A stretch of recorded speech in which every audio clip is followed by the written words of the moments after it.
Hello and welcome to TCI's Learning Center.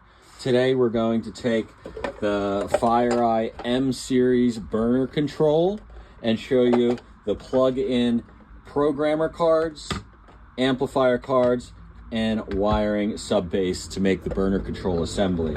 Here we have a Fireye MC120 Burner Control chassis. To open it up, you simply unscrew this one and take it out.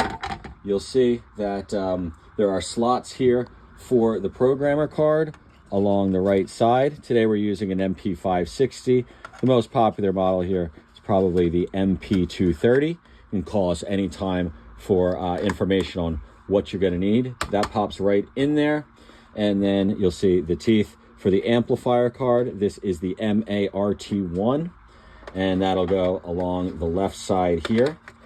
And plugs in really nice and easy. If you ever need to take them out, you take your thumb and middle finger and try to pull them out all together by the circuit board. As you can see, sometimes it gets a little bit tough, but they slide right on out. You don't want to rip the plastic casing from the circuit board here, so you want to be careful.